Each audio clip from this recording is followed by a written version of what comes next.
The summer evening air hung thick and oppressive over downtown Cleveland, the kind of humidity that made shirts stick to skin and tempers run shorter than usual. Street lights flickered to life along Euclid Avenue as the business district began its transition from the corporate hustle of daytime to the quieter rhythm of evening. Most of the suited professionals had already retreated to their suburban homes, leaving behind the custodial staff, security guards, and the occasional late worker burning the midnight oil. Isaiah Richardson walked with the measured pace of a man who had learned patience through decades of navigating a world that often questioned his right to occupy the spaces he inhabited. At 62, his salt and pepper beard was neatly trimmed, his charcoal gray suit impeccably tailored, and his leather briefcase showed the wear of countless important meetings and critical decisions.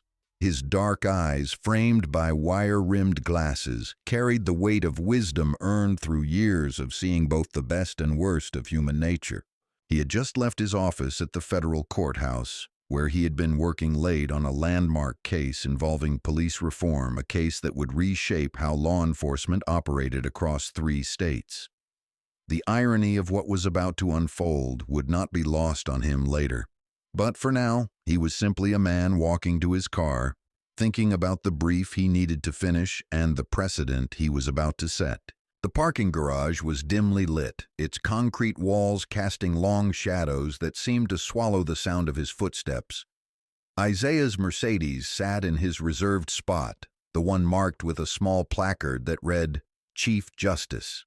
He reached into his pocket for his keys, the metal jingling softly in the quiet space. That's when he heard the voices. "Look at this guy walking around like he owns the place," came a harsh whisper from behind one of the concrete pillars. "Probably some drug dealer counting his money." "Yeah, look at that suit.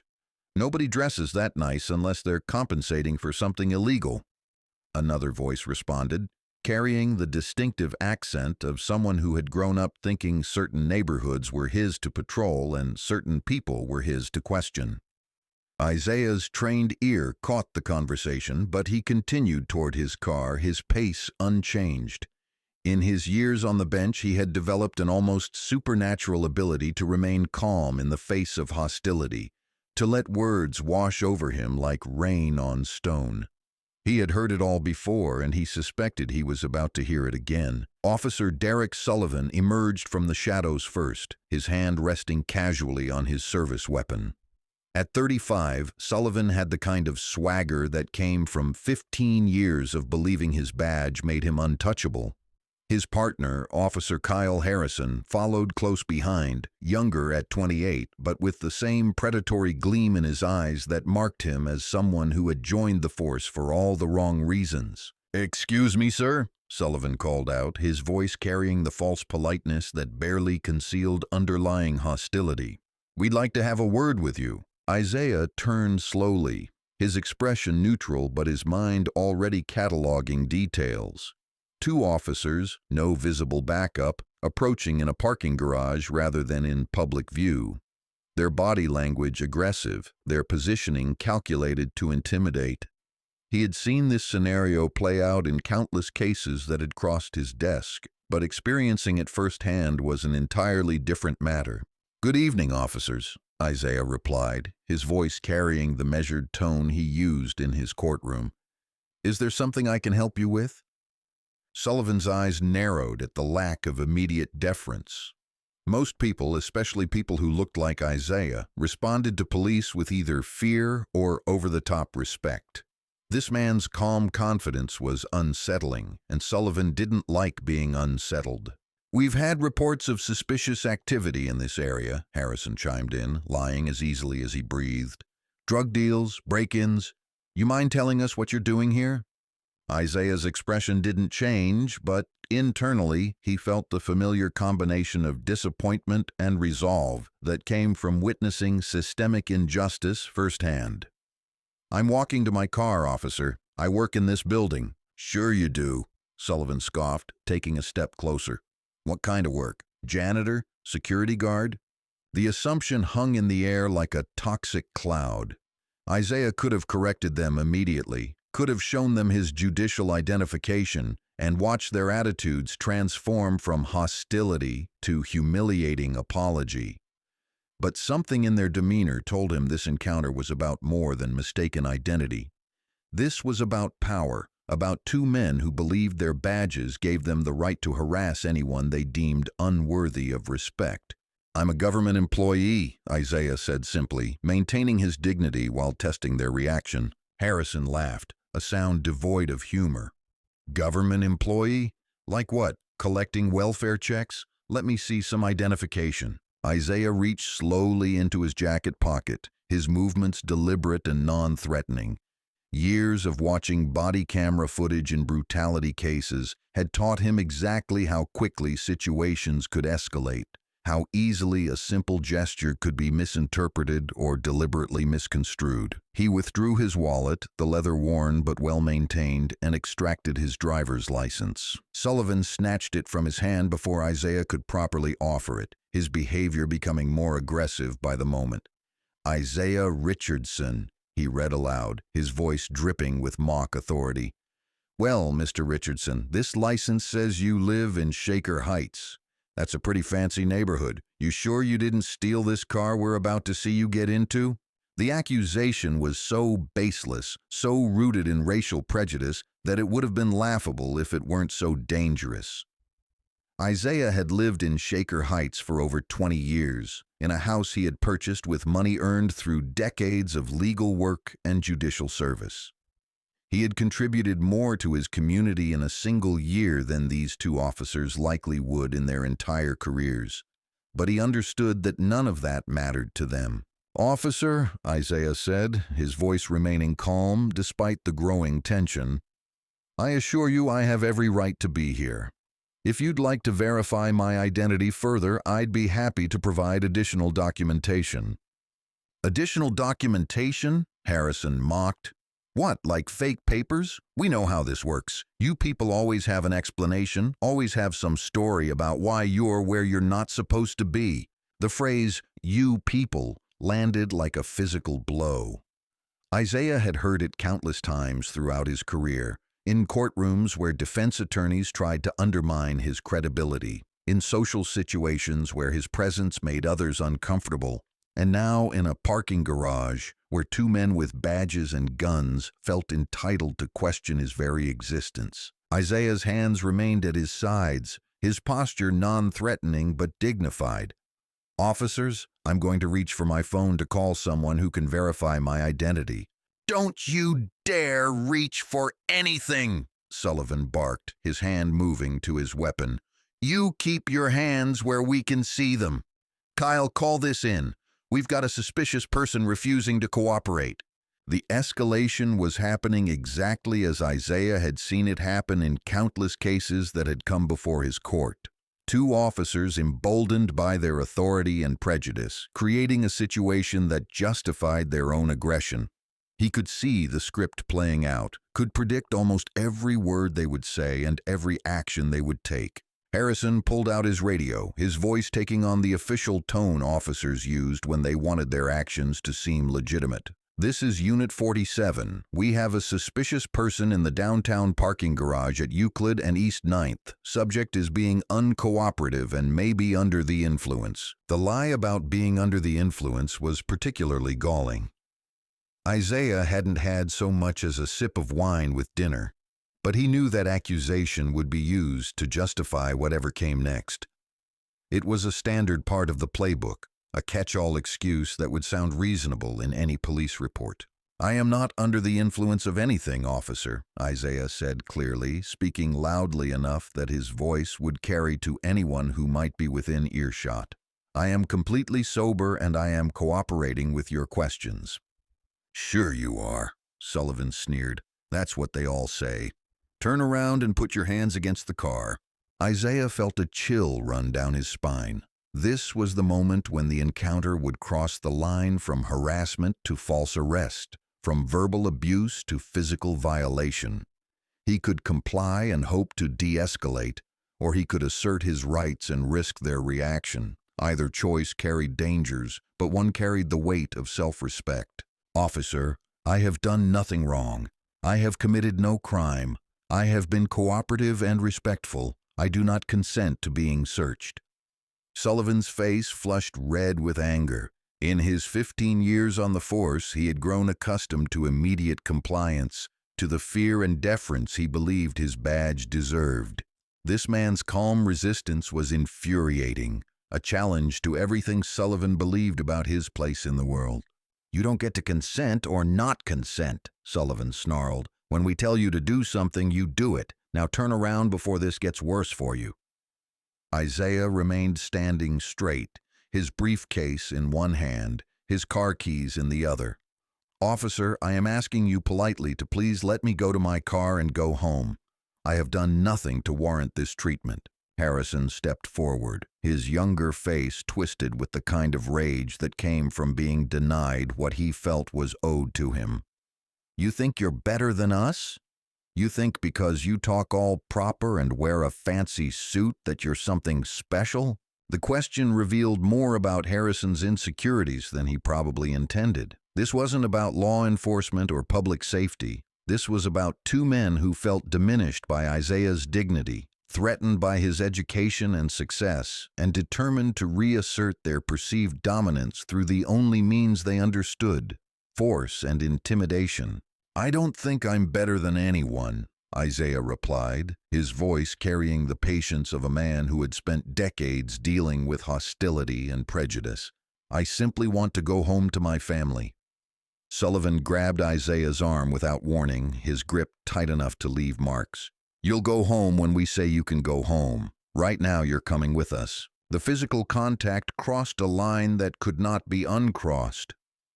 Isaiah felt the familiar surge of adrenaline that came with being physically threatened, but he forced himself to remain calm.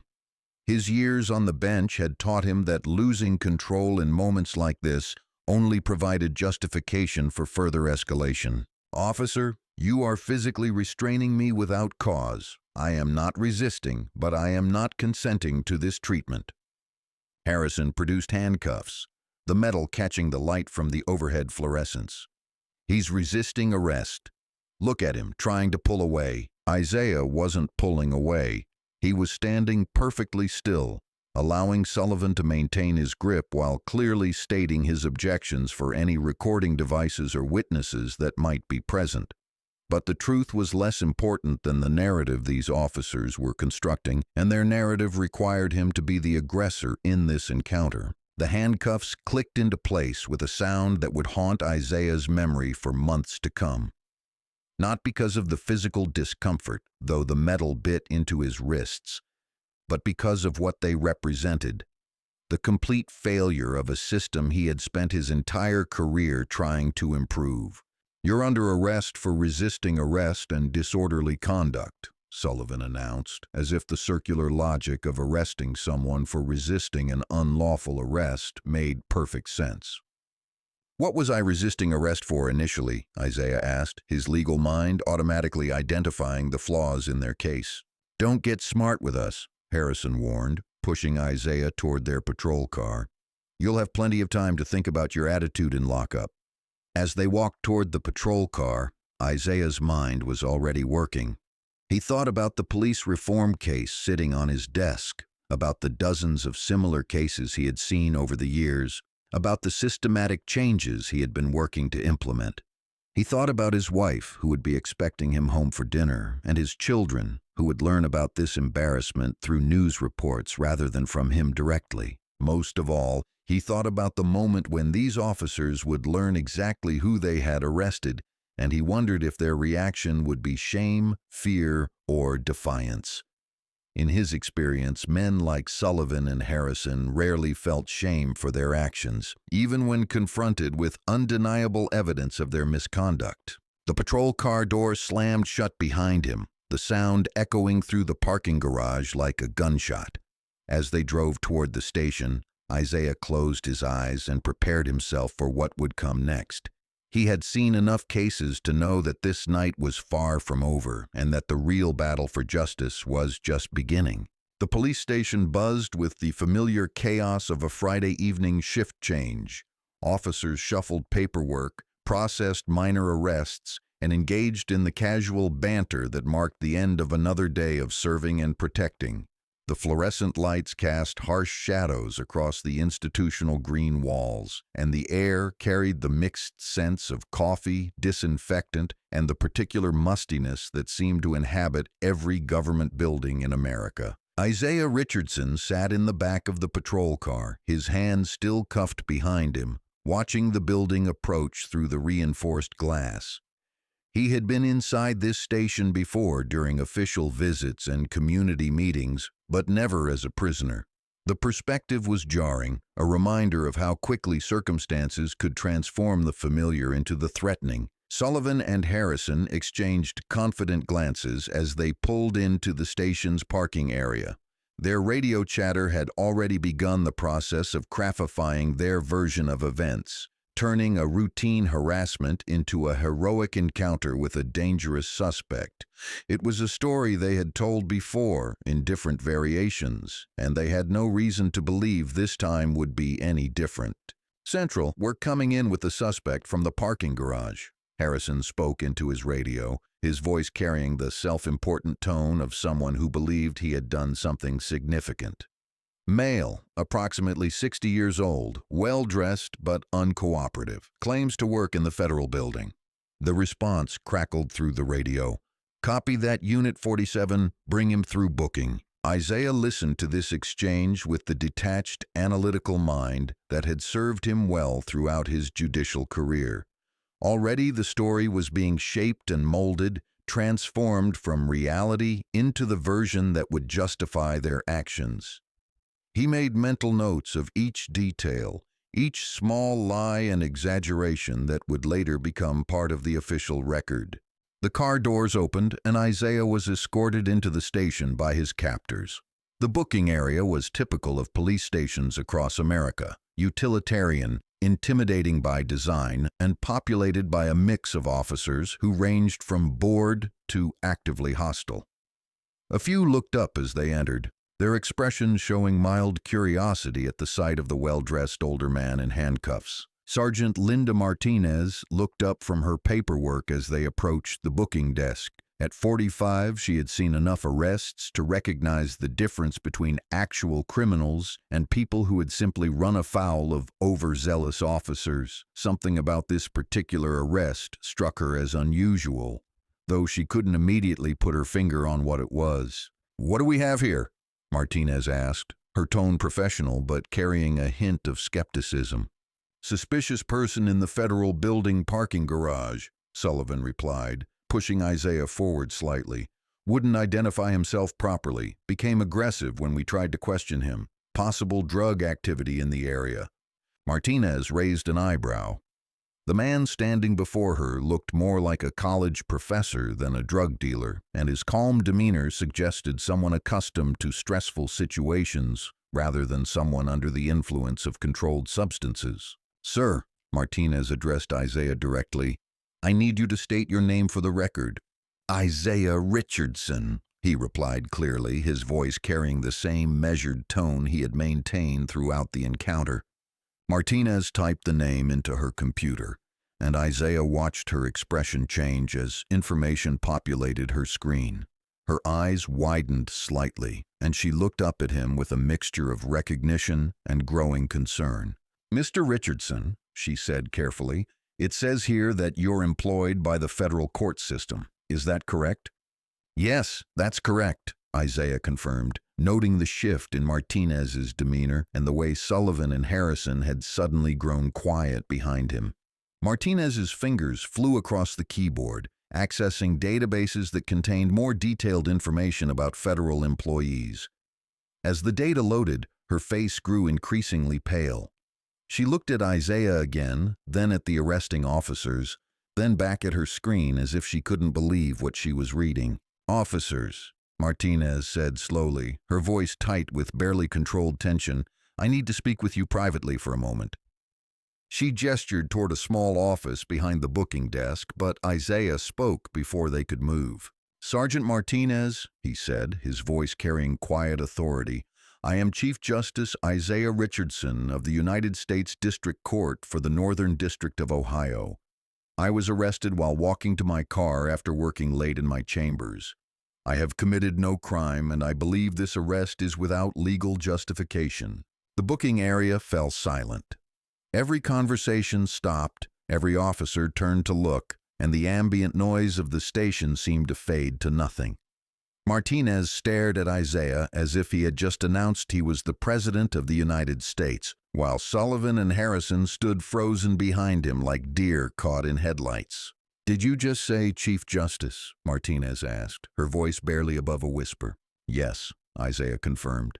"If you need verification, you can contact the Federal Courthouse Security Office, or you can call Judge Helen Morrison, who sits on the same court. Her direct number is in your system." Martinez looked at Sullivan and Harrison, her expression transforming from concern to barely contained fury.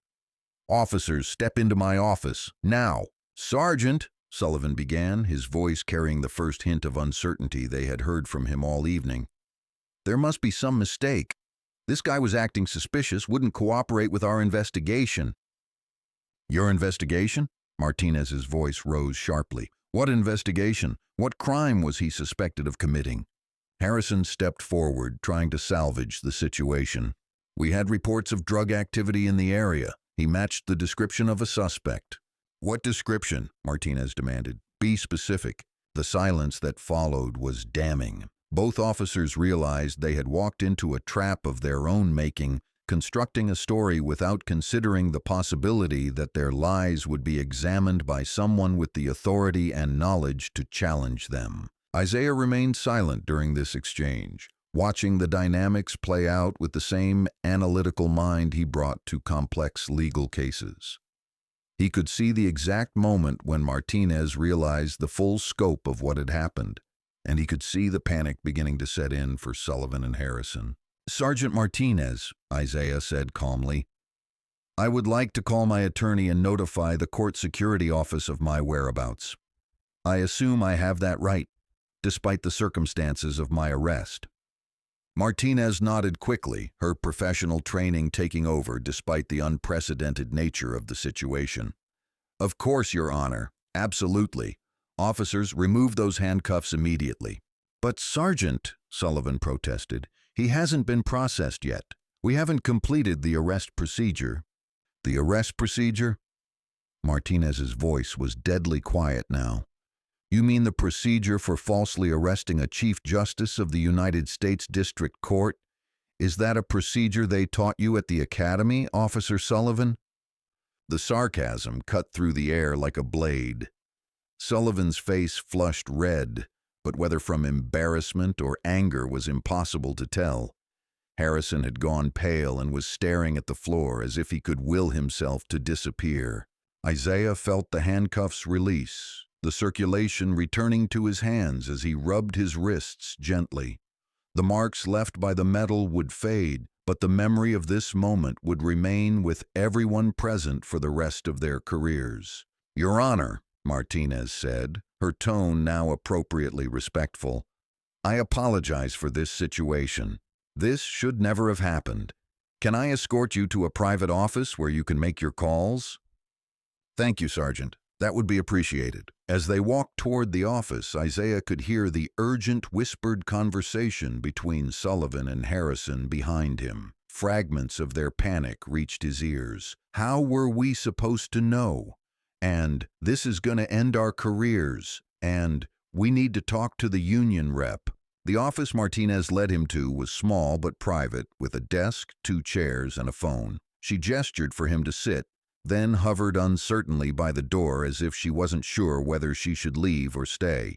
"Sergeant," Isaiah said gently, "I understand this is an unusual situation. I'm not angry with you. You've handled this professionally from the moment you realized what had happened.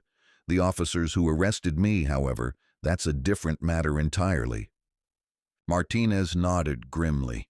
"Your Honor, I've been on the force for 23 years, and I've never seen anything like this. The department will conduct a full investigation." "I'm sure they will," Isaiah replied, picking up the phone. "But my concern goes beyond just this incident. Officers Sullivan and Harrison displayed a level of prejudice and misconduct that suggests this isn't their first time engaging in this type of behavior. I suspect if you examine their arrest records and complaint files, you'll find patterns that should have been addressed long ago. The implications of Isaiah's words hung heavy in the air. Martinez understood that she wasn't just dealing with a wrongful arrest anymore. She was looking at a potential federal civil rights investigation, department-wide policy reviews, and the kind of scrutiny that could end careers and change entire institutions. Isaiah dialed the first number from memory, connecting to the courthouse security office. "This is Chief Justice Richardson. I need to report that I've been detained by Cleveland police and will be late getting home tonight. Please notify my wife and my court staff that I'm safe, but dealing with an incident that will require my attention for several more hours." The conversation that followed was brief but intense, as courthouse security scrambled to understand how their Chief Justice had ended up in police custody. Isaiah provided the basic facts without editorial comment, knowing that the full story would emerge through proper channels. His second call was to Terrence Johnson, one of the city's most respected civil rights attorneys and a longtime friend. Johnson's reaction was immediate and explosive, his voice loud enough for Martinez to hear from across the room, despite Isaiah holding the phone to his ear. "They did what?"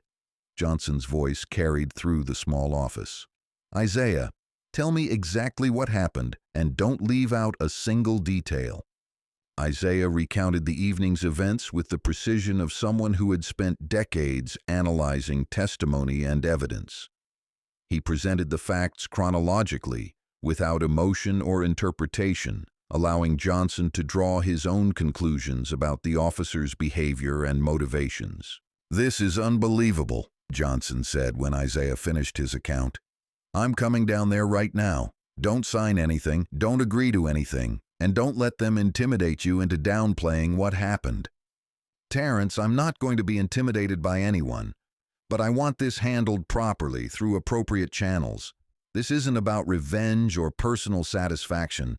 This is about accountability and making sure this doesn't happen to other people who don't have the privilege and protection that my position provides." After ending the call, Isaiah sat quietly for a moment, processing the events of the evening.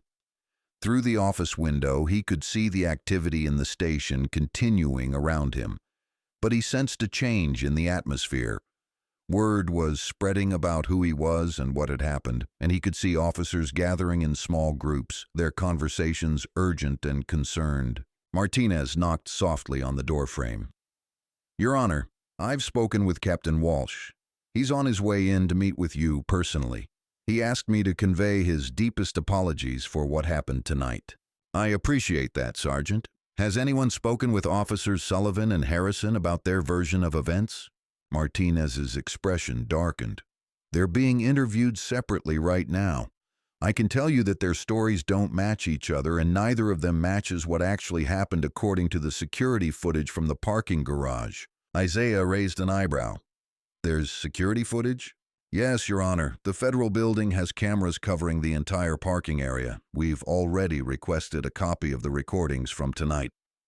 For the first time since his arrest, Isaiah allowed himself a small smile. Security footage would provide objective evidence of exactly what had transpired, removing any possibility that Sullivan and Harrison could spin their way out of accountability. "Sergeant Martinez," Isaiah said, "I want you to know that I hold you in high regard for how you've handled this situation once you realized what had occurred.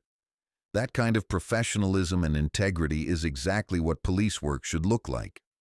Martinez nodded gratefully. "Thank you, Your Honor. I just wish my colleagues had shown the same level of professionalism earlier this evening." As they waited for Captain Walsh to arrive, Isaiah reflected on the broader implications of what had happened. This incident would undoubtedly make headlines, spark community discussions about police misconduct, and potentially influence pending legislation about law enforcement reform. But beyond the political and social ramifications, it was also deeply personal. He thought about his grandson, a college sophomore who had been pulled over 3 times in the past year for what appeared to be nothing more than driving while black. He thought about the dozens of cases that had crossed his desk involving similar incidents, and he thought about all the victims who didn't have the privilege of judicial protection when they encountered officers like Sullivan and Harrison. The sound of approaching footsteps in the hallway announced Captain Walsh's arrival. Isaiah straightened in his chair, preparing for what would undoubtedly be an interesting conversation. The real work of seeking justice was just beginning. Captain Stephen Walsh had been dreading this moment from the second he received the phone call at home. 28 years on the force, the last 6 as captain of the downtown precinct, and he had never faced a situation quite like this one. He had dealt with misconduct complaints, use of force incidents, and even federal investigations, but arresting a sitting Chief Justice was uncharted territory that could end careers and destroy reputations. Walsh was a man who prided himself on running a tight ship. At 54, his gray hair was cropped short in a military style that reflected his Army background, and his uniform was always pressed to perfection. He believed in accountability, proper procedure, and the kind of discipline that prevented exactly the sort of incident that had brought him to the station on what should have been his night off. As he walked through the station toward the office where Chief Justice Richardson was waiting, Walsh could feel the eyes of his officers on him. Conversations stopped as he passed, and he caught fragments of whispered discussions about the evening's events. The atmosphere was tense, filled with the kind of nervous energy that appeared when everyone knew something significant had gone wrong. Sergeant Martinez met him at the office door, her expression grave. "Captain, he's been very professional about the whole situation, but I have to tell you, what I witnessed tonight was completely inexcusable. Those 2 officers had no justification for what they did." Walsh nodded grimly. "I've already started the process of putting Sullivan and Harrison on administrative leave pending a full investigation. Internal Affairs will be taking over from here, and I suspect this will end up involving federal authorities as well." He knocked softly on the doorframe before entering the small office. Chief Justice Richardson looked up from where he sat, his dignity intact despite the circumstances. Walsh had met him before at community policing events and courthouse ceremonies, but seeing him here, in the aftermath of such a blatant violation of his civil rights, was deeply uncomfortable. "Your Honor," Walsh began, his voice carrying genuine remorse, "I cannot begin to express how sorry I am for what happened tonight. This is not representative of the values or standards of this police department, and I want to assure you that we will take immediate and comprehensive action to address this incident." Isaiah studied the captain's face, reading the genuine distress and embarrassment there. Unlike Sullivan and Harrison, Walsh appeared to understand the gravity of what had occurred, both legally and morally. "Captain Walsh," Isaiah replied, his voice measured but not hostile, "I appreciate your response. However, my concern goes beyond apologies. What happened tonight was not an isolated incident of poor judgment. It was a demonstration of systemic problems that have allowed officers like Sullivan and Harrison to operate with impunity." Walsh sat down across from Isaiah, his expression serious.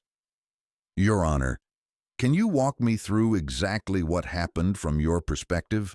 I need to understand every detail so we can ensure our investigation is thorough and complete." Isaiah recounted the events once again, his narrative precise and factual. He described the officers' initial approach, their assumptions and accusations, the escalation of their behavior, and the complete lack of justification for his arrest.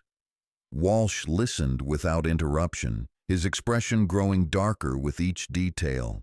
"The thing that concerns me most, Captain," Isaiah continued, "is that this appears to be learned behavior. The way they conducted themselves, the assumptions they made, the lies they told to justify their actions, this has the hallmark of officers who have done this before and gotten away with it." Walsh shifted uncomfortably in his chair. He knew Isaiah was right. In his years as captain, he had seen Sullivan's name on complaint forms more than once. but the complaints had never resulted in serious consequences.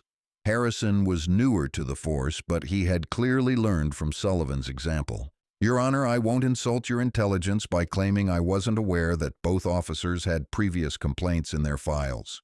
The department has been working to address these issues, but clearly our efforts have been insufficient." "Previous complaints?" Isaiah's eyebrows rose. "How many previous complaints?" Walsh hesitated, knowing that this information would eventually become part of the public record anyway.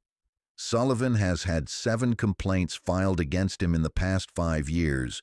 3 were for excessive force, 2 for racial profiling, and 2 for conduct unbecoming an officer. Harrison has had 3 complaints in his 2 years on the force. The numbers hung in the air like an indictment of the entire system. Isaiah felt a familiar surge of anger, not at Walsh personally, but at the institutional failures that had allowed such behavior to continue unchecked. And what actions were taken in response to these complaints? Sullivan received written reprimands and additional training.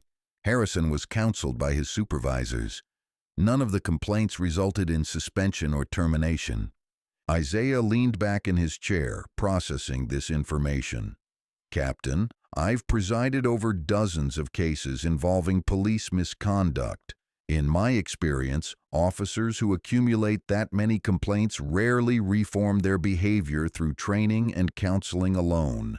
They typically continue their pattern of misconduct until they're either terminated or they commit an act so egregious that it cannot be ignored." Walsh nodded reluctantly. "You're absolutely right, Your Honor. The system failed, and as the commanding officer, the responsibility for that failure ultimately rests with me." The admission was more than Isaiah had expected, and it spoke to Walsh's character that he was willing to accept responsibility rather than deflect blame onto his subordinates or departmental policies. "Captain, I appreciate your honesty, but responsibility without action is meaningless. What are you prepared to do to ensure this doesn't happen again?" Walsh had been thinking about this question since he received the phone call. "Effective immediately, both officers are suspended without pay pending the completion of the investigation. I'm also ordering a comprehensive review of all officers with multiple complaints, and I'm implementing mandatory bias training for the entire department." "That's a start," Isaiah acknowledged, "but it's not sufficient. Training is only effective if officers are held accountable when they fail to apply what they've learned. You need systemic changes to your complaint process, your investigation procedures, and your disciplinary actions." Before Walsh could respond, there was a knock at the door. Sergeant Martinez appeared, looking even more troubled than she had earlier. "Captain, I'm sorry to interrupt, but we've received the security footage from the federal building. You need to see this." Walsh and Isaiah exchanged glances. "Put it on the screen in the conference room," Walsh instructed. "Your Honor, would you be willing to review the footage with us? I want to ensure we have a complete understanding of what transpired." Isaiah nodded, and they made their way to the conference room, where a large monitor had been set up to display the security footage. Several other supervisors and internal affairs investigators had gathered, their faces reflecting the gravity of the situation. The footage began with Isaiah walking calmly through the parking garage toward his car. The timestamp showed 8:47 p.m., and the audio was clear enough to pick up conversations. They watched as Sullivan and Harrison emerged from behind the concrete pillars, their body language aggressive from the very beginning of the encounter. The room was silent as they watched the events unfold exactly as Isaiah had described them. Sullivan's immediate hostility, Harrison's false accusations, their escalation of the situation despite Isaiah's calm cooperation, and finally the arrest itself were all captured in high-definition clarity. But it was the audio that was most damning. Sullivan's comment about "you people" was clearly audible, as were Harrison's assumptions about Isaiah's employment and his right to be in the parking garage. Their lies about drug activity and Isaiah's alleged resistance were exposed as fabrications. When the footage ended, the room remained silent for several moments. Finally, one of the internal affairs investigators spoke up. "Captain, this isn't just misconduct. This is potential federal civil rights violation. We need to contact the U.S. Attorney's Office immediately. Walsh nodded grimly. I know. I'll make that call myself. He turned to Isaiah. Your Honor, I know this doesn't undo what happened, but this footage will ensure that justice is served. There can be no denial, no alternative interpretation of events. The truth is right here for everyone to see. Isaiah looked around the room at the faces of the assembled officers and investigators. Some appeared genuinely shocked by what they had witnessed, while others seemed more concerned about the potential consequences for the department than the violation of his civil rights. Captain Walsh, Isaiah said, his voice carrying the weight of his judicial authority, this footage confirms what we all suspected, that Officers Sullivan and Harrison engaged in racial profiling, false arrest, and violation of my civil rights under color of law. But it also raises larger questions about the culture and training within this department. Walsh nodded solemnly. Your Honor, I understand that this incident reflects poorly on our entire organization. We will conduct a comprehensive review of our policies, procedures, and training programs. With respect, Captain, comprehensive reviews often result in comprehensive reports that sit on shelves and change nothing. What I'm interested in is concrete action, measurable outcomes, and accountability mechanisms that prevent future incidents. The internal affairs investigator, Detective Sarah Coleman, stepped forward. At 38, she had built her career on rooting out corruption and misconduct within the department, often facing resistance from colleagues who viewed her as a threat to their brotherhood. Coleman said, I can assure you that this investigation will be thorough and transparent. We will examine not only the actions of Officers Sullivan and Harrison, but also the supervisory failures that allowed their behavior to continue unchecked. Isaiah studied Coleman's face, recognizing the determination of someone who took her oath seriously. Detective Coleman, I appreciate your commitment to a thorough investigation.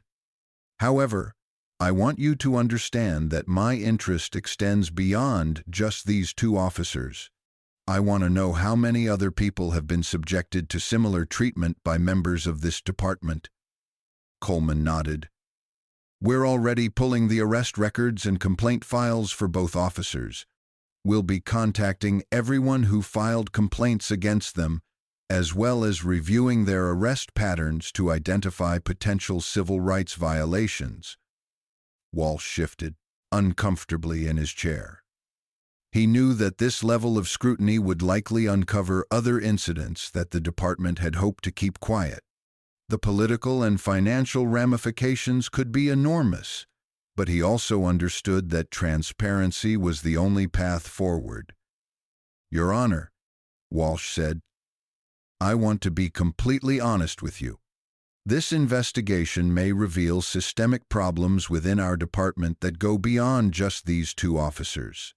If that's the case, we're prepared to take whatever actions are necessary to address those problems. That's exactly what I was hoping to hear, Captain, because what happened to me tonight was not an isolated incident. It was the result of a culture that has allowed certain officers to believe they can treat citizens, particularly citizens of color, as suspects, rather than as people deserving of respect and dignity. Sergeant Martinez, who had been quietly observing the conversation, spoke up. Your Honor, if I may, I think what happened tonight might actually create an opportunity for positive change. The fact that it happened to someone of your stature means it can't be ignored or swept under the rug. Isaiah considered her words carefully. Sergeant Martinez raises an important point. The privilege and protection that come with my position mean that this incident will receive attention and scrutiny that similar incidents involving ordinary citizens rarely receive. That's both a responsibility and an opportunity. Detective Coleman leaned forward. What kind of opportunity, Your Honor? the opportunity to use this incident as a catalyst for the kind of systemic reform that this department clearly needs. Not just policy changes on paper, but cultural changes that affect how officers interact with the community they're sworn to serve.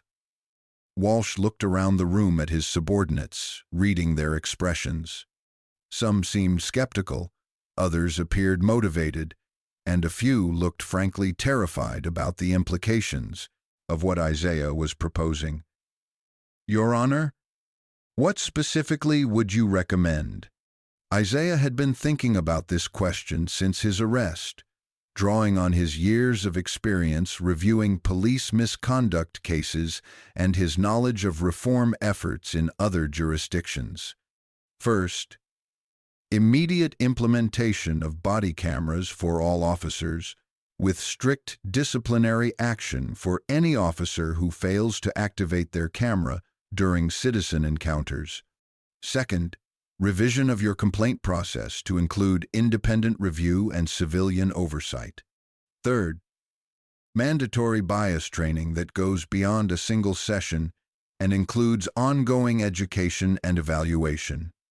He paused, letting these recommendations sink in before continuing. Fourth, establishment of early warning systems that flag officers who accumulate multiple complaints or demonstrate patterns of problematic behavior. Fifth, regular community meetings where citizens can interact with officers in non-enforcement settings. And sixth, transparency and disciplinary actions so the community can see that misconduct has consequences. The list was comprehensive and would require significant resources and organizational changes. Walsh knew that implementing these recommendations would face resistance from the police union, pushback from officers, and budget challenges from city administrators. "Your Honor, these are significant changes that would require approval from the city administration and cooperation from the union. I can't promise immediate implementation of everything you've suggested. I understand the practical challenges, Captain. But I also understand that without significant changes, incidents like tonight will continue to occur, and the next victim might not have the legal knowledge or institutional protection to seek justice." Detective Coleman made notes as Isaiah spoke, already planning how the investigation would need to expand to address the broader issues he had identified. "Your Honor," she said, "would you be willing to work with our investigation team as we examine the department's practices? Your perspective as both a victim and a legal expert would be invaluable." Isaiah nodded. "I'm willing to assist in whatever way is appropriate, as long as it doesn't create conflicts with my judicial responsibilities. This is about more than personal justice. It's about systemic accountability." Captain Walsh stood up, signaling that the meeting was coming to an end. "Your Honor, I want to thank you for your professionalism and your willingness to work with us despite what you've endured tonight. I will personally ensure that this investigation receives the resources and attention it deserves. Captain, I appreciate your commitment, but I want to be clear about something. This investigation needs to be credible and thorough, not just for my sake, but for the sake of every citizen who has been wrongfully treated by members of this department." As they prepared to leave the conference room, Isaiah's attorney, Terrence Johnson, arrived at the station. His presence signaled that the informal phase of dealing with this incident was coming to an end, and the formal legal processes were about to begin. Johnson's expression was grim as he greeted Isaiah. "I've been in touch with the U.S. Attorney's Office and the ACLU. This is going to be a federal case, and it's going to attract national attention." Isaiah nodded, understanding the implications. "Terrence, I want this handled properly, but I also want it handled in a way that creates positive change rather than just punishment." "Understood. But Isaiah, you need to be prepared for what's coming. This story is going to be everywhere by tomorrow morning, and there will be calls for resignations, investigations, and potentially significant financial settlements. Captain Walsh overheard this exchange and felt his stomach tighten.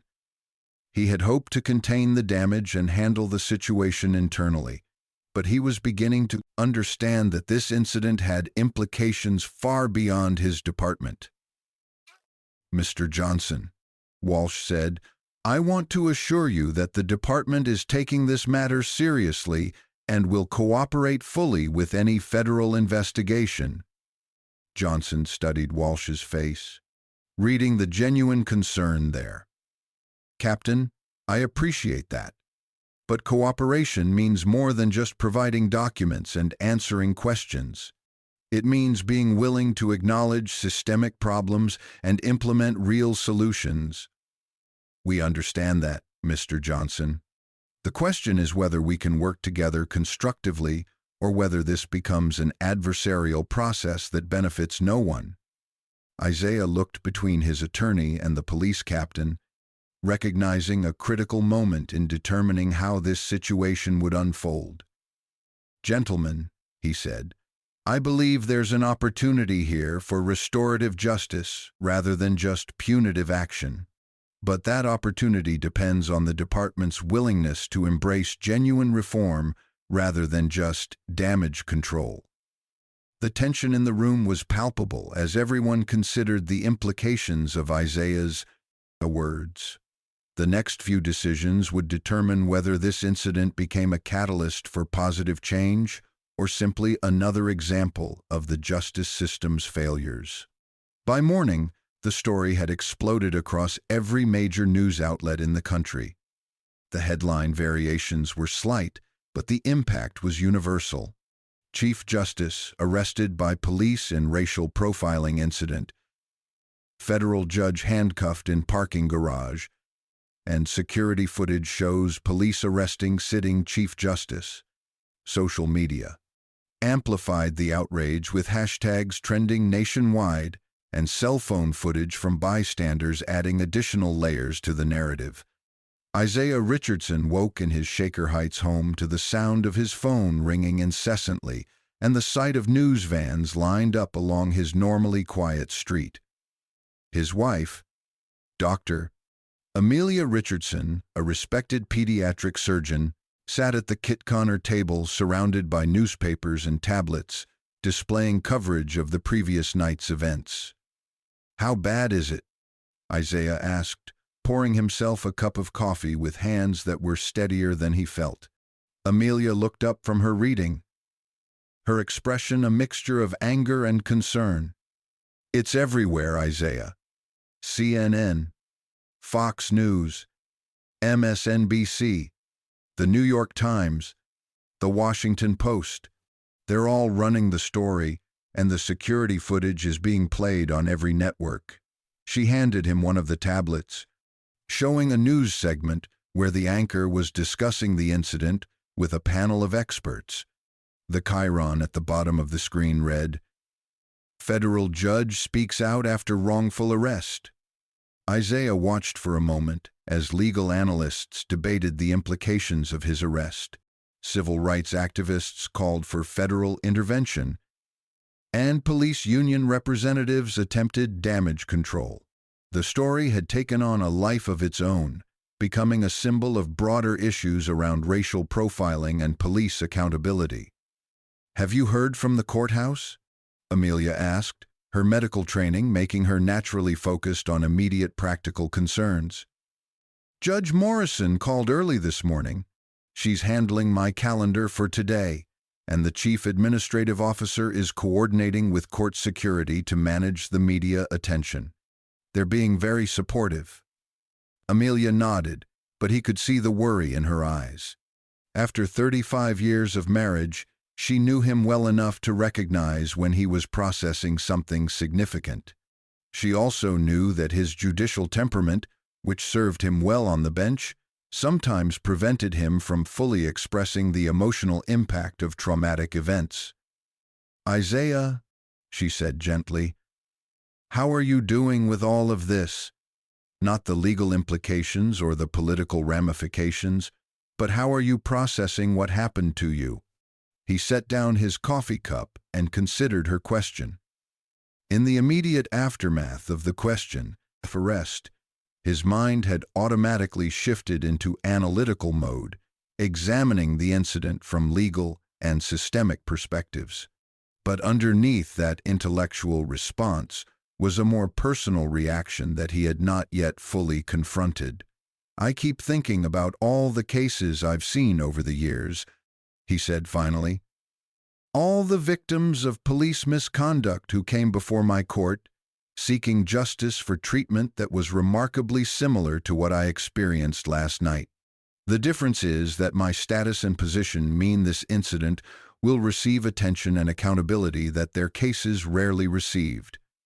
"That's the judge talking," Amelia said softly. "I'm asking about the man who was handcuffed and arrested for no reason other than the color of his skin."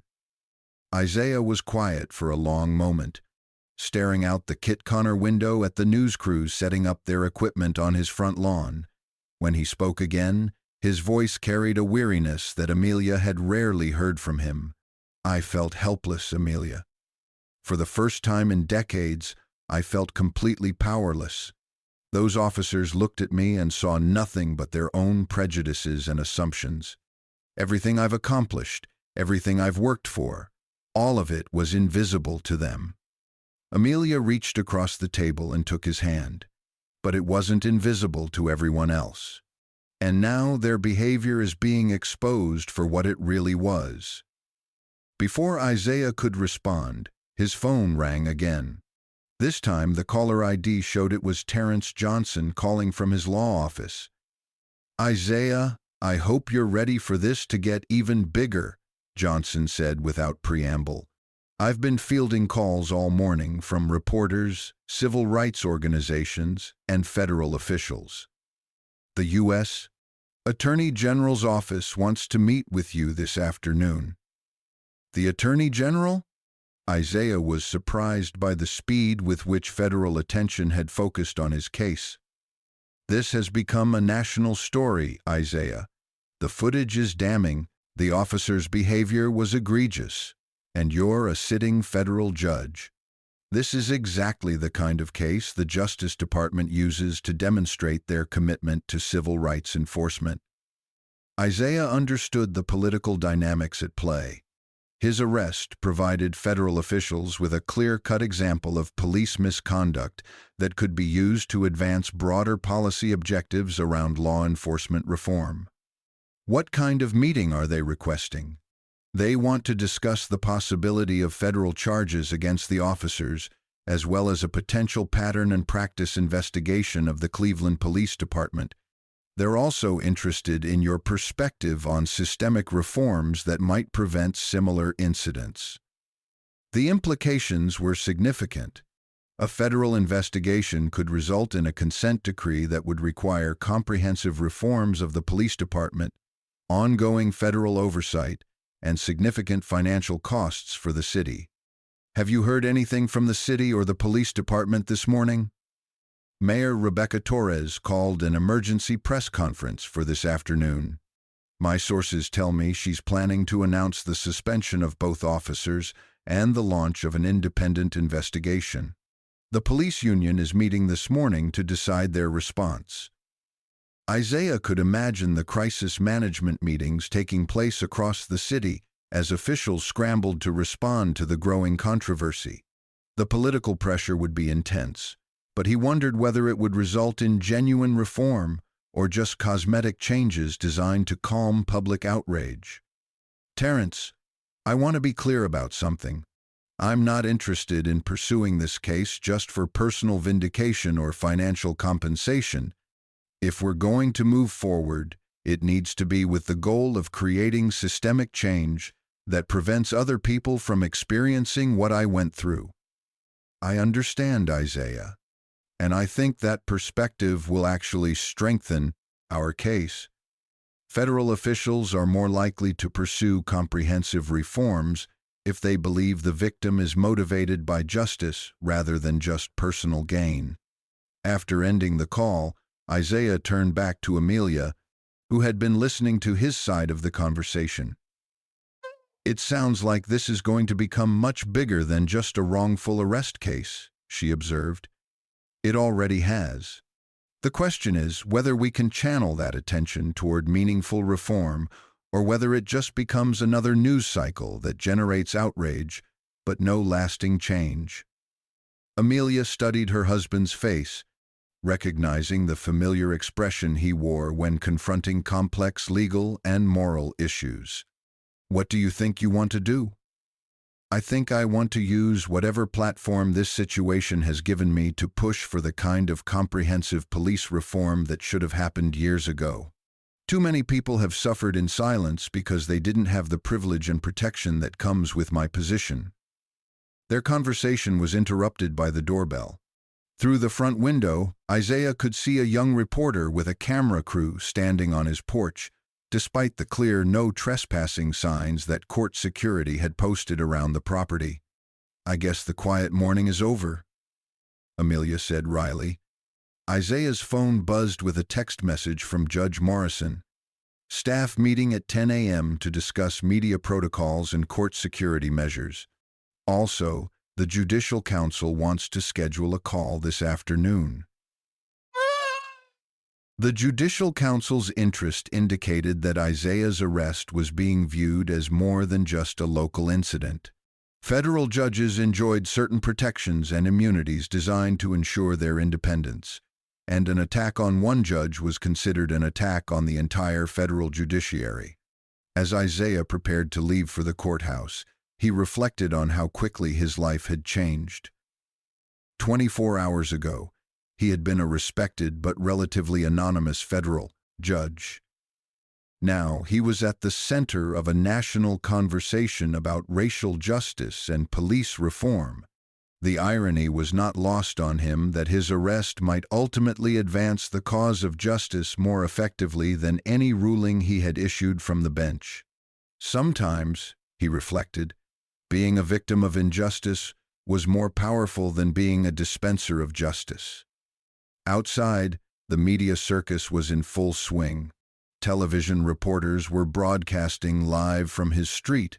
Newspapers were running op-ed pieces about his case, and social media was filled with commentary ranging from outrage to support to skepticism.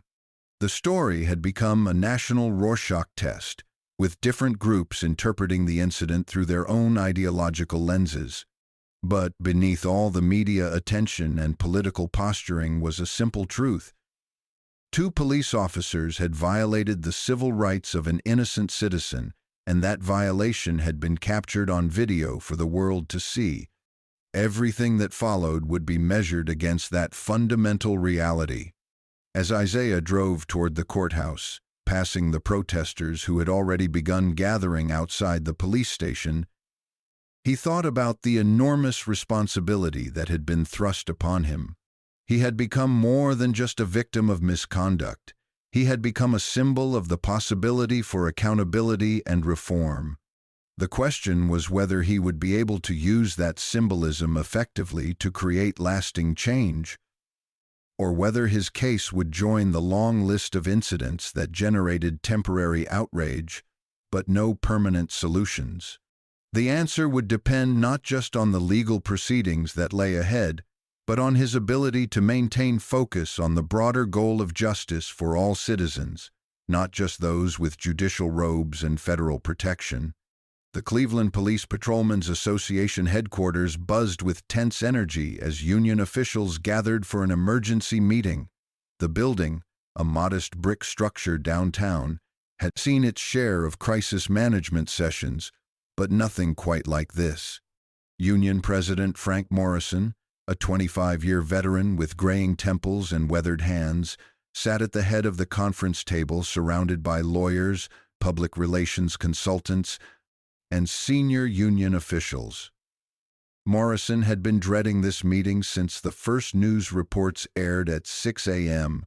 The security footage made it impossible to defend Sullivan and Harrison's actions, but the union had a responsibility to protect its members, even when those members had clearly crossed the line. "Gentlemen," Morrison began, his voice carrying the gravelly tone of a man who had spent decades in heated negotiations. "We all know why we're here.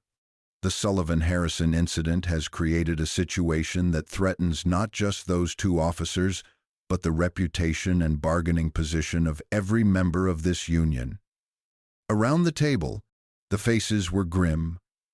Union attorney David Kessler shuffled through legal documents, his expression suggesting he was searching for any possible defense strategy.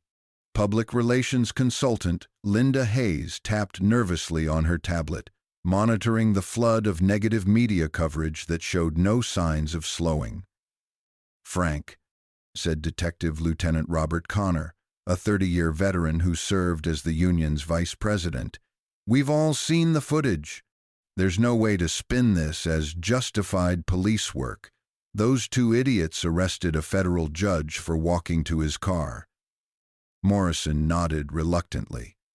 "I know the optics are terrible, Bob, but we still have an obligation to provide legal representation and ensure their due process rights are protected." Hayes looked up from her tablet. "Frank, I have to be honest with you. The public opinion polling is catastrophic. 87% of respondents believe the arrest was unjustified, and 63% think it demonstrates systemic racism within the police department. We're not just defending two officers in here. We're defending the entire concept of police legitimacy." The weight of her words settled over the room like a fog. Morrison had seen difficult cases before, but nothing that threatened to undermine public trust in law enforcement to this degree. Kessler finally spoke up, his voice carrying the careful precision of a lawyer who had spent his career defending the indefensible. "From a legal standpoint, our options are limited. The video evidence is clear. The victim is a federal judge with impeccable credentials, and the officer's conduct violates both department policy and federal civil rights law." "So what are you recommending?" Morrison asked, though he suspected he already knew the answer. "We provide the minimum legal representation required by our collective bargaining agreement. We negotiate the best possible severance packages for Sullivan and Harrison, and we focus on protecting the rest of our membership from the fallout." Detective Connor slammed his hand on the table, startling everyone in the room. "You want to just throw them under the bus? What kind of union abandons its members when they need help the most?" Morrison understood Connor's frustration. The union had always prided itself on standing by its members, even in difficult circumstances. But this situation was different. The evidence was overwhelming. The victim was a federal judge, and the national attention meant that their usual tactics of delay and obfuscation wouldn't work. "Bob, I hear what you're saying," Morrison replied carefully.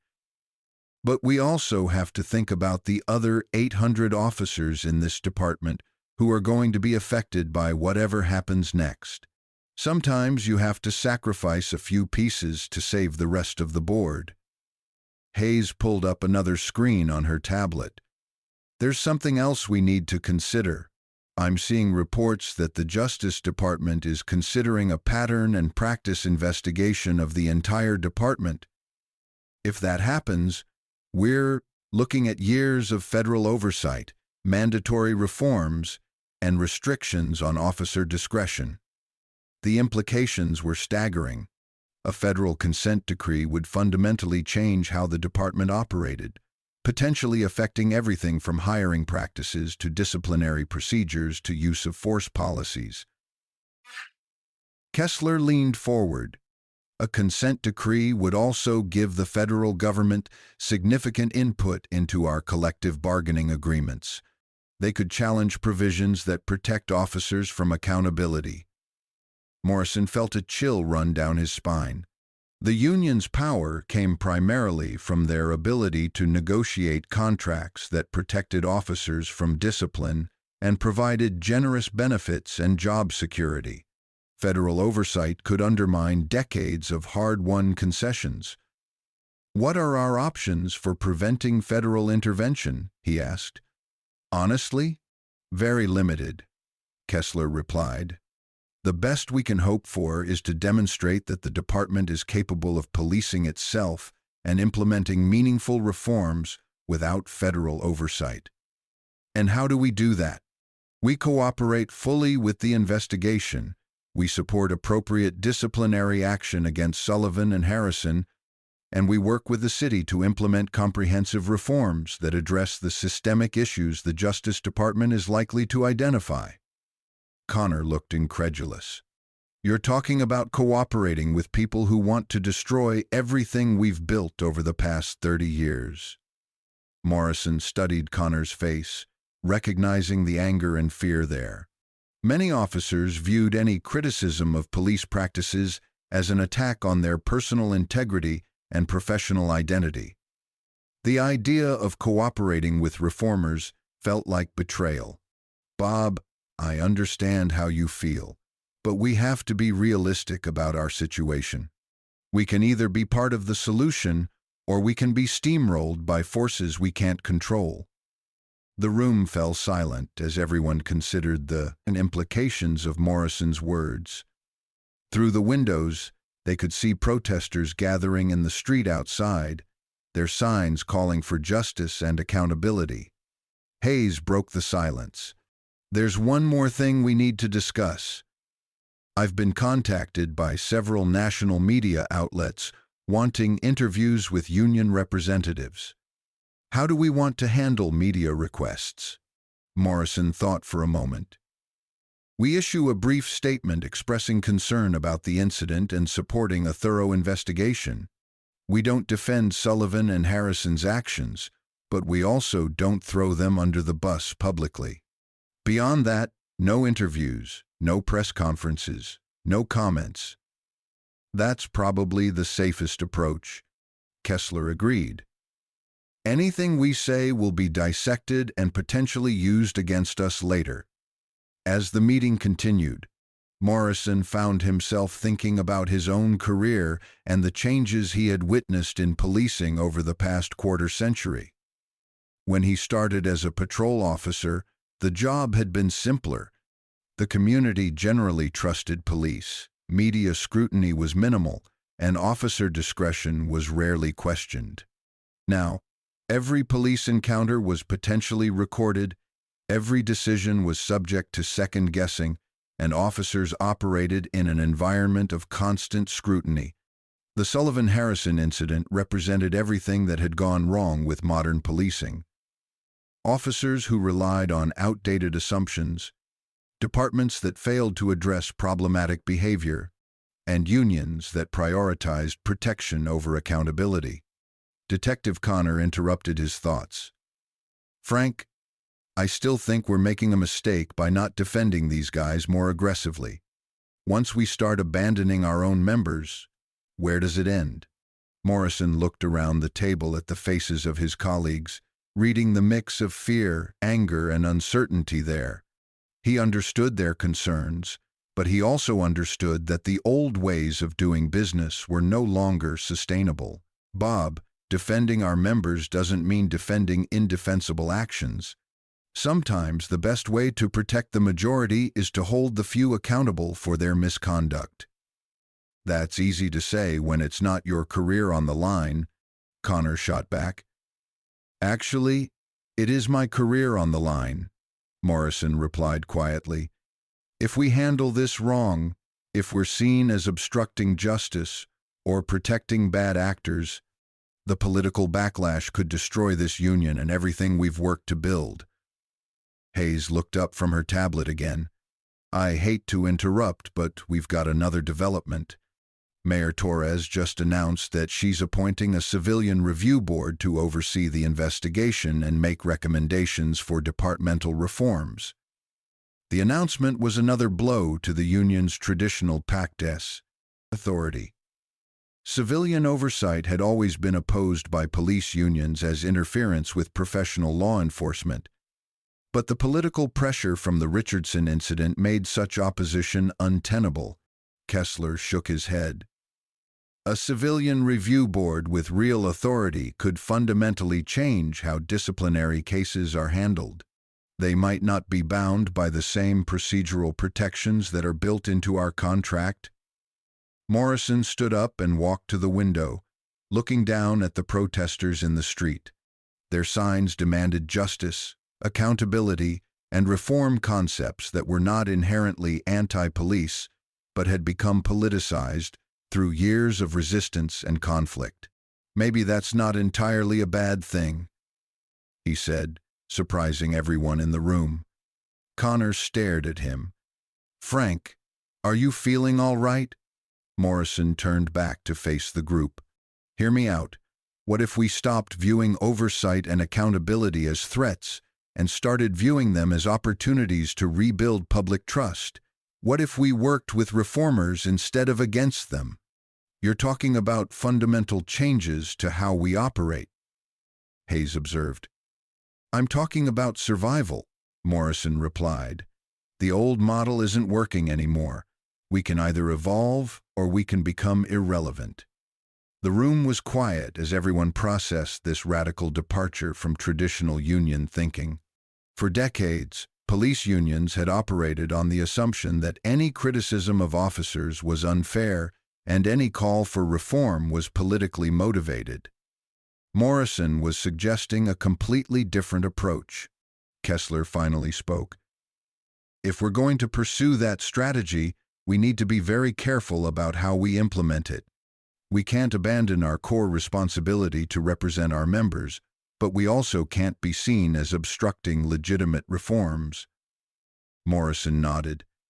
"That's exactly the balance we need to strike. We support our good officers, we hold our bad officers accountable, and we work constructively with community leaders and reformers to improve policing." Connor remained skeptical. "And what happens when the next controversial incident occurs?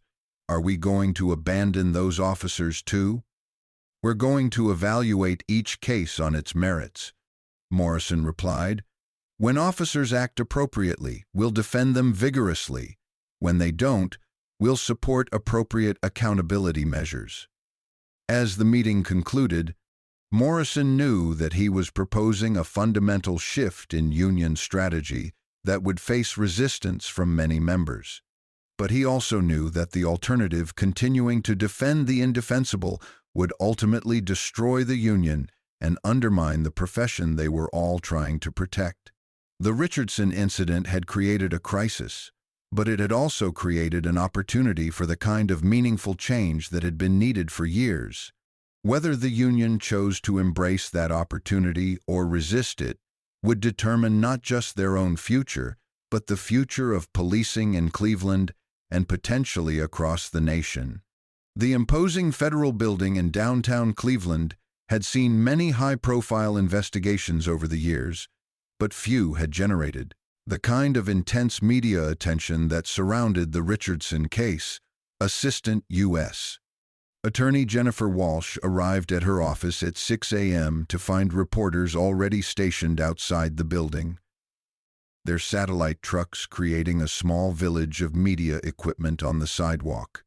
Walsh, at 42, had built her career prosecuting civil rights violations and police misconduct cases. She was known for her meticulous preparation, her ability to build compelling cases from complex evidence, and her refusal to be intimidated by powerful defendants.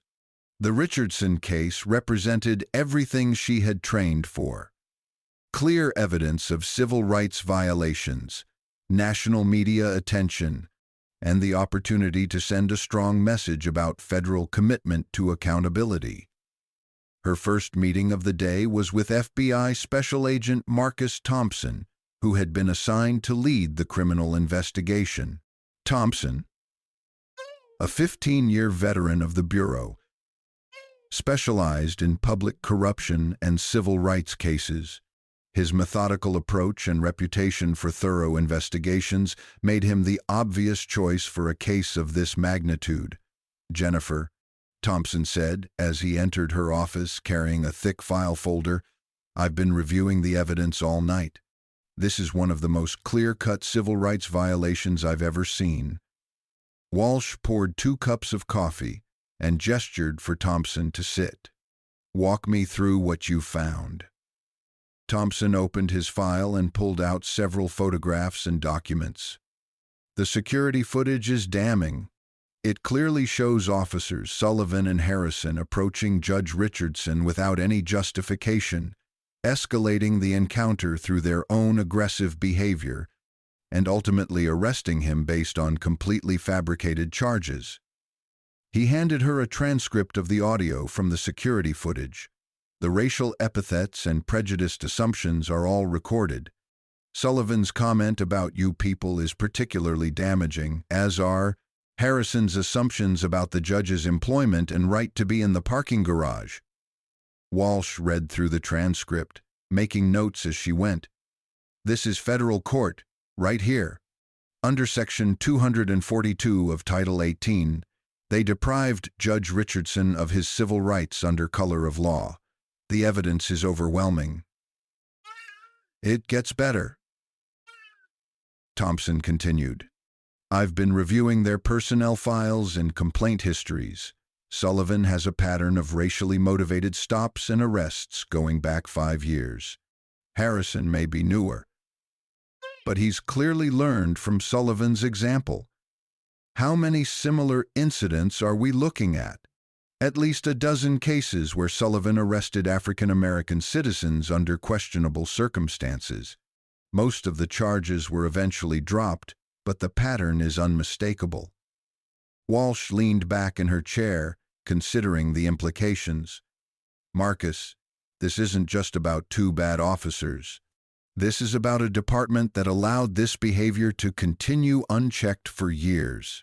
That's my assessment too, which raises the question of whether we should be looking at a broader pattern and practice investigation of the entire department.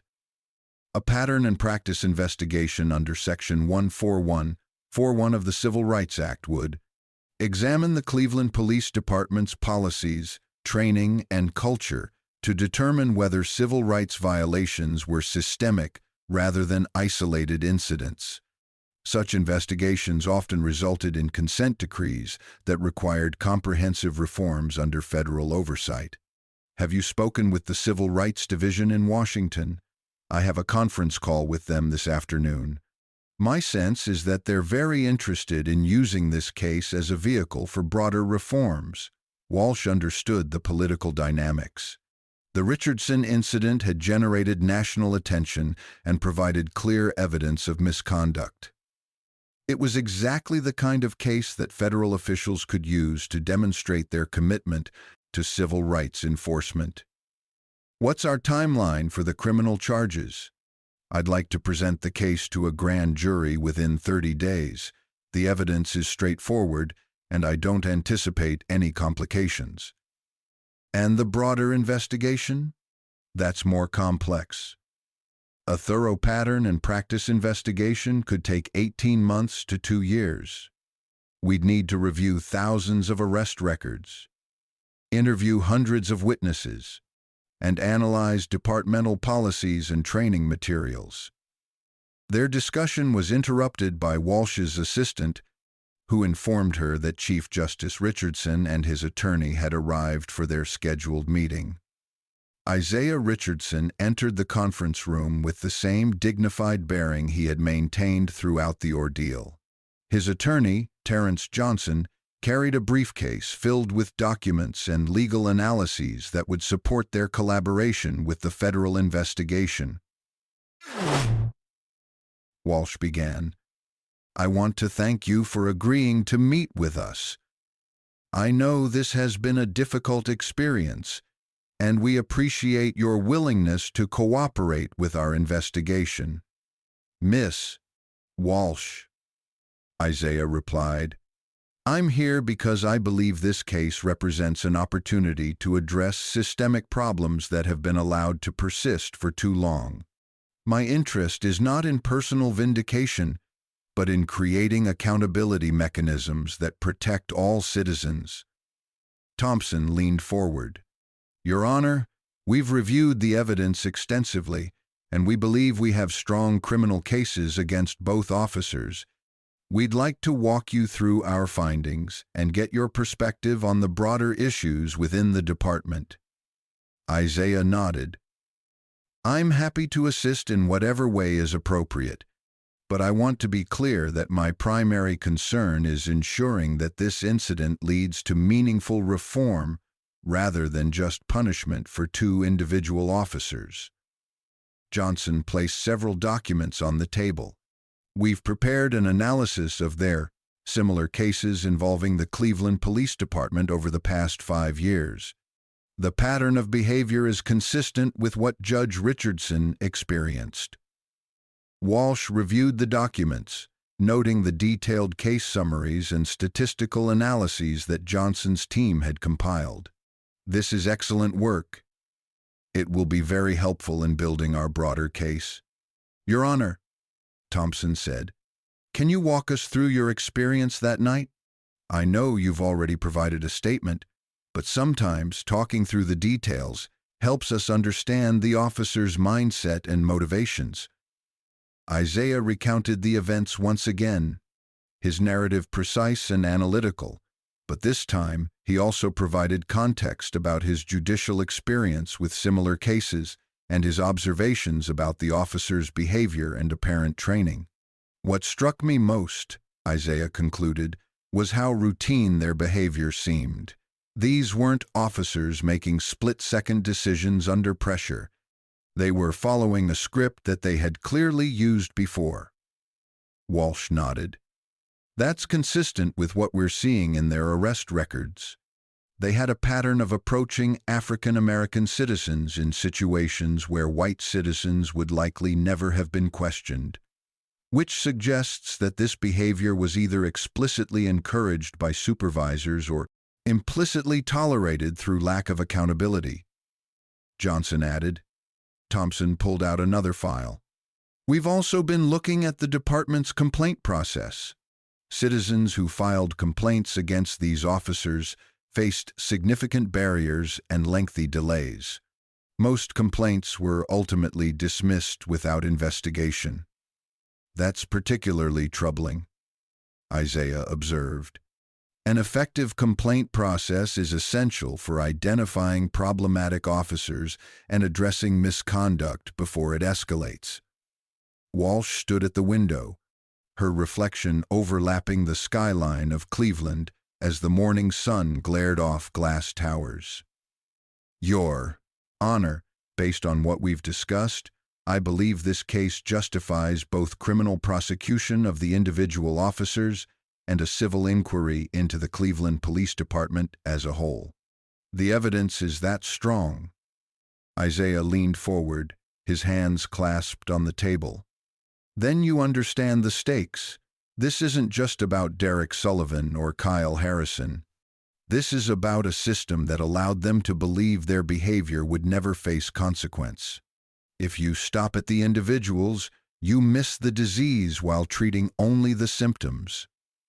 Johnson nodded in agreement, sliding another file across the table.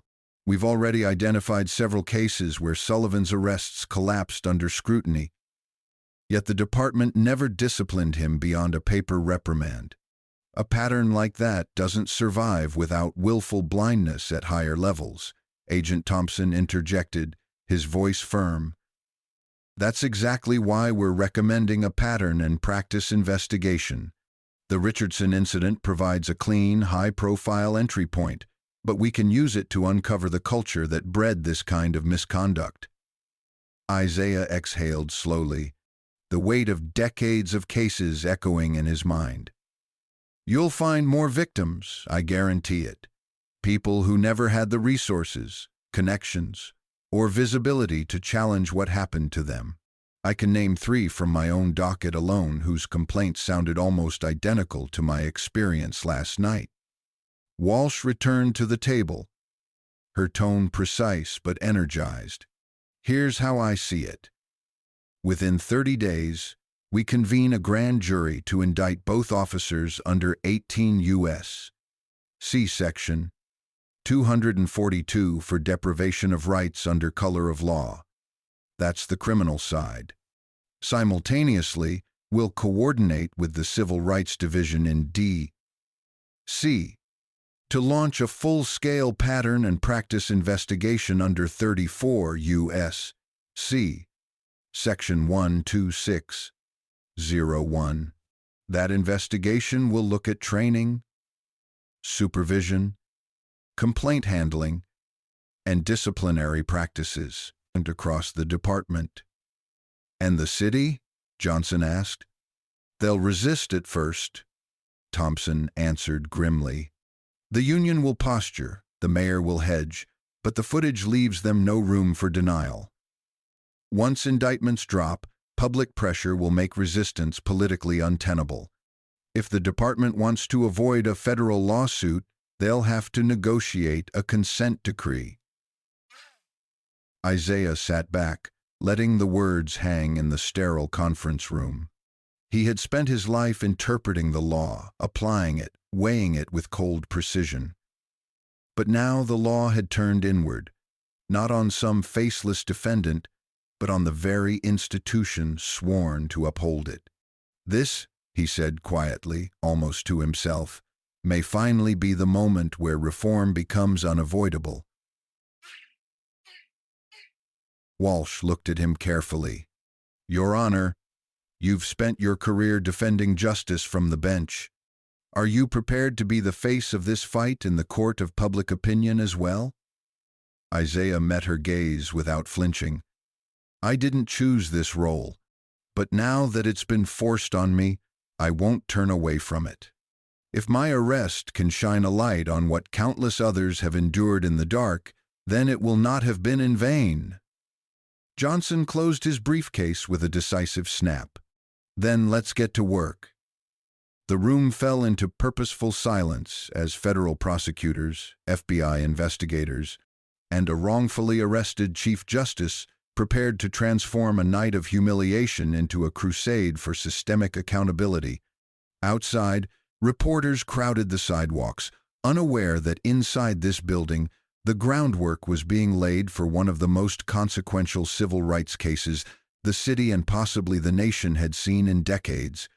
By the second morning, the Richardson arrest was no longer a local controversy. It had become a national flashpoint. Cable news programs ran continuous loops of the parking garage footage, splicing it between commentary from legal experts, civil rights leaders, and political pundits. Each network gave the story its own spin, but the central image was unmistakable. A federal judge, calm and dignified, handcuffed by two officers whose words dripped with prejudice. The symbolism was too powerful to ignore. In every newsroom and editorial board, the same question echoed. If this can happen to a Chief Justice of the United States District Court, what happens to ordinary citizens with no title, no robe, and no protection? On Capitol Hill, senators and representatives seized the story as both warning and opportunity. By noon, Isaiah's name had been invoked in speeches on the House floor. Senator Alicia Mendoza of Illinois, a longtime advocate for criminal justice reform, declared, Judge Richardson's wrongful arrest isn't an isolated mistake. It's proof of a culture where bias and impunity thrive. His dignity exposed the system's rot. Now we, as lawmakers, must decide. Do we patch the cracks again, or do we rebuild the foundation?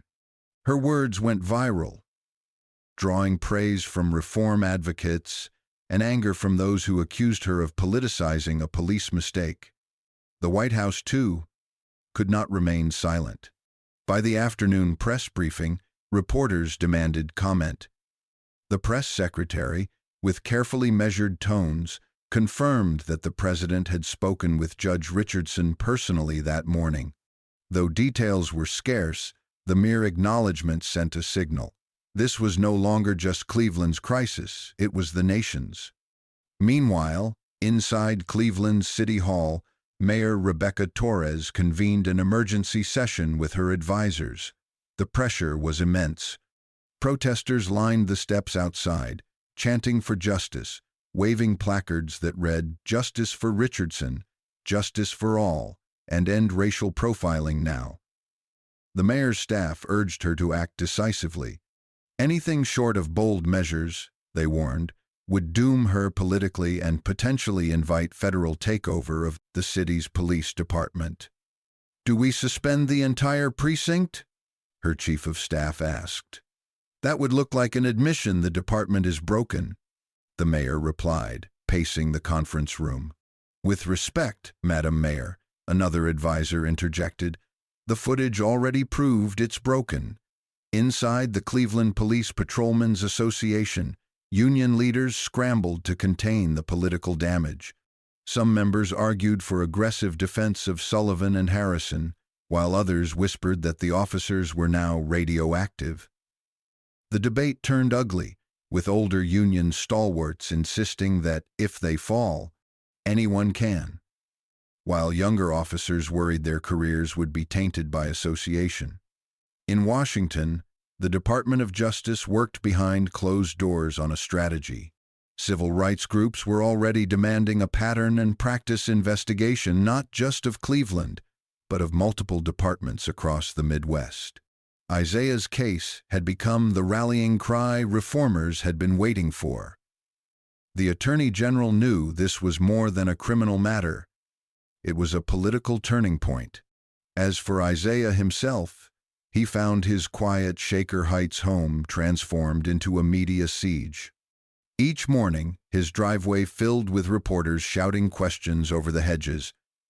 "Judge Richardson, will you press charges personally? Do you believe the officers should face prison time? What does this mean for police reform nationally?" He answered none of them.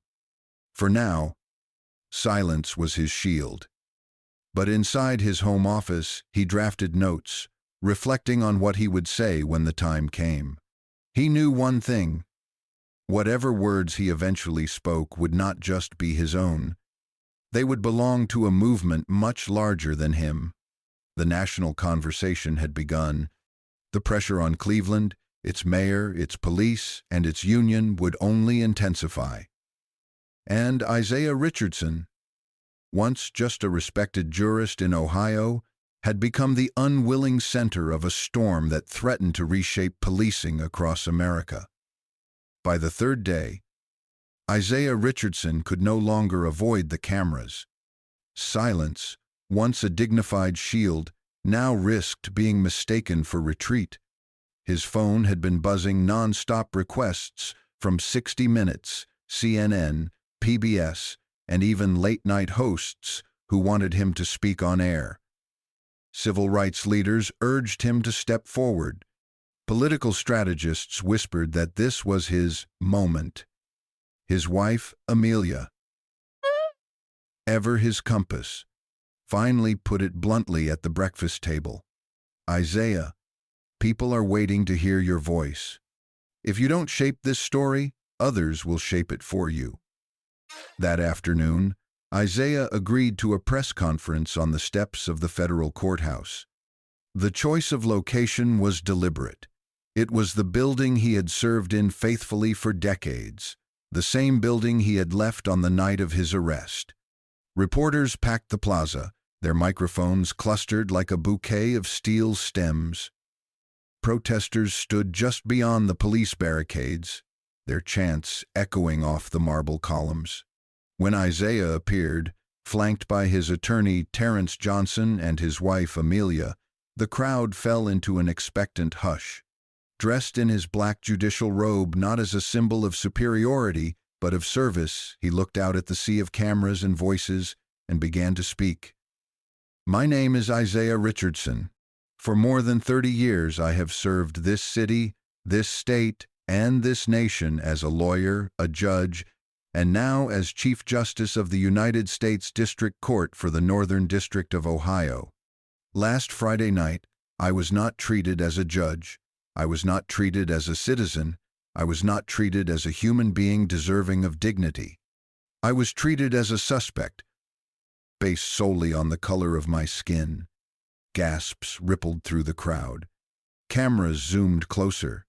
He continued, his voice steady, deliberate. "I was calm. I was cooperative. I identified myself.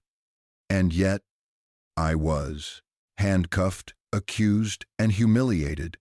What happened to me was wrong. But what matters more is this. If it can happen to me, a federal judge, it can happen, and it has happened to thousands of others whose names you will never know. The words struck like a gavel. Reporters scribbled furiously. Activists raised fists in the air, and the sound of distant chants grew louder. This is about a system that protects misconduct, a culture that tolerates prejudice, and policies that fail to deliver justice. I do not stand here today seeking revenge. I stand here seeking accountability and reform for those without my title, for those without cameras, for those who were silenced. He paused, scanning the crowd, then delivered the line that would replay on every evening broadcast. I will not let my arrest be remembered as an isolated incident. It will be remembered as the spark that demanded change. The plaza erupted. Protesters cheered, reporters shouted follow-up questions, and even some officers watching from the courthouse steps shifted uneasily. The speech was brief, less than 10 minutes, but its impact was immediate. By nightfall, hashtags like #Richardson speech and #Justice for All dominated social media. Editorial boards praised his restraint and courage. Critics, predictably, accused him of politicizing his role, but none could deny the resonance of his words. Inside living rooms across America, families debated the meaning of his arrest. Some saw him as a symbol of everything broken in policing, others as a threat to institutions they believed in. But Isaiah had achieved what he intended. He had framed the narrative not as his personal grievance, but as a universal injustice. And in doing so, he shifted the battle from the courthouse to the far more unpredictable arena, the court of public opinion. By the end of the week, the Justice Department moved with a swiftness that startled even seasoned observers. On a gray, Tuesday morning, federal prosecutors announced indictments against officers Derek Sullivan and Kyle Harrison under 18 U.S.C. Section 242, deprivation of rights under color of law. The charges carried the weight of history. Rarely had federal officers indicted local police so quickly, and almost never when the victim was a sitting federal judge. At the press conference, Assistant U.S. Attorney Jennifer Walsh stood flanked by FBI officials. "No one is above the law," she declared, "but equally important, no one is beneath its protection." Her words were sharp, deliberate, and aimed squarely at the public fear that police power could operate unchecked. The announcement sent shockwaves through Cleveland. In neighborhoods long accustomed to stories of wrongful stops and ignored complaints, people celebrated. In police precincts, morale sank. Sullivan and Harrison, once brash and untouchable, were now facing not only the loss of their badges, but the possibility of prison. The arraignment was a spectacle. Dozens of reporters crowded the federal courthouse. Sullivan walked in with his jaw set tight, refusing to meet anyone's eyes. Harrison, pale and visibly shaken, kept glancing toward his parents in the gallery. Both pled not guilty, their attorneys insisting the arrest had been a misunderstanding blown out of proportion. But the security footage told another story, one so clear that even sympathetic voices struggled to defend them. Meanwhile, the city itself became a defendant in the broader sense. Civil rights attorney Terrence Johnson filed a class-action lawsuit on behalf of Isaiah and dozens of Cleveland residents who had lodged similar complaints over the years. The suit alleged a systemic pattern of racial profiling, unlawful arrests, and deliberate indifference by police supervisors. It sought not just damages but sweeping reforms under federal oversight. Inside City Hall, the mood was desperate. Mayor Torres announced the suspension of Sullivan and Harrison without pay and promised full cooperation with federal investigators. But behind closed doors, her advisors fretted about financial catastrophe. If the lawsuit succeeded and a consent decree followed, Cleveland faced millions in legal costs, training expenses, and federal monitoring fees. The police union dug in, filing grievances to protect Sullivan and Harrison's jobs, while accusing the mayor of caving to mob pressure. Union President Frank Morrison found himself in a near-impossible position to defend two disgraced officers and risk destroying public trust or abandon them and fracture the brotherhood he'd spent decades protecting. Amid the chaos, Isaiah returned quietly to his courtroom. He recused himself from any cases connected to the investigation, determined not to blur his role as a victim with his duty as a judge. But even in chambers, he could feel the shift. Attorneys, clerks, even jurors treated him differently now, not just as a jurist, but as a living symbol of the case that was reshaping the city. Nationally, the trial became a proxy war. Civil rights advocates pointed to it as proof that reform was possible. Opponents warned it would handcuff police and embolden criminals. Talk radio lit up with angry voices. Social media pulsed with solidarity marches live-streamed from across the country. And beneath it all, one unshakable fact remained. The courtroom battle had only just begun. The indictments were only the opening move. What came next, motions, testimony, cross-examinations, would decide not only the fate of two officers, but whether a city, and perhaps the nation, could face its own reflection in the mirror of justice. Isaiah knew this fight was bigger than him. Yet, as he walked the marble halls of the courthouse he had called home for decades, he understood one thing with unshakable clarity. For once, the system would be on trial. The trial of officers Derek Sullivan and Kyle Harrison drew the kind of attention usually reserved for national crises. Each morning, the courthouse steps filled with protesters, counter-protesters, and camera crews jostling for position. Inside, the courtroom buzzed with an energy that Isaiah had felt many times as a judge, but now, as a witness and victim, he felt the intensity in a deeply personal way. The prosecution's case was devastating in its precision. The security footage played on giant screens, freezing on key moments. Sullivan's sneer as he said, "You people," Harrison's false radio call about drug activity, the handcuffs biting into Isaiah's wrists as he stood motionless and compliant. Every frame undercut the defense's argument of reasonable suspicion. Then came the testimony.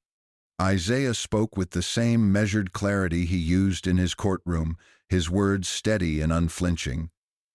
"I was not arrested for what I did," he told the jury. "I was arrested for who I am." His statement landed like a gavel strike, and even some jurors dabbed their eyes. Other witnesses included Sergeant Martinez, who had confronted Sullivan and Harrison at booking, and internal affairs officers who outlined the disturbing complaint histories. Patterns emerged: questionable arrests, racial disparities, repeated allegations swept aside by weak disciplinary measures. The prosecution painted a picture not of a single bad night, but of a culture of impunity. The defense fought back hard. They called character witnesses, argued that the officers had been under stress, even claimed they had feared for their safety. But the footage was unrelenting. The jury saw calm where the defense described aggression, dignity where they claimed disorder, restraint where they alleged resistance. After 3 weeks of testimony, the case went to the jury. The city held its breath. In the packed courtroom, silence fell as the forewoman stood. "On the charge of deprivation of rights under color of law, we find the defendant, Derek Sullivan, guilty." Gasps rippled through the room. Sullivan's jaw clenched, his career shattered in a single word. On the charge of deprivation of rights under color of law, we find the defendant, Kyle Harrison, guilty. Harrison broke, slumping into his chair, his head in his hands. The judge, presiding with visible gravity, thanked the jury for their service and set sentencing for a later date. Outside the courthouse plaza erupted cheers, chants, tears. For once, accountability had pierced the armor of the badge, but the trial's end was only the beginning. Within days, the Justice Department announced a consent decree mandating sweeping reforms for the Cleveland Police Department: body cameras, independent complaint review boards, community oversight panels, and strict penalties for officers with repeated misconduct. The city, facing mounting lawsuits, agreed reluctantly, but new resistance was futile. Isaiah, though vindicated, carried the weight of what it all meant. Sitting in his study weeks later, he reflected with Amelia by his side. "Justice was served for me," he said softly, "but for so many others justice never came.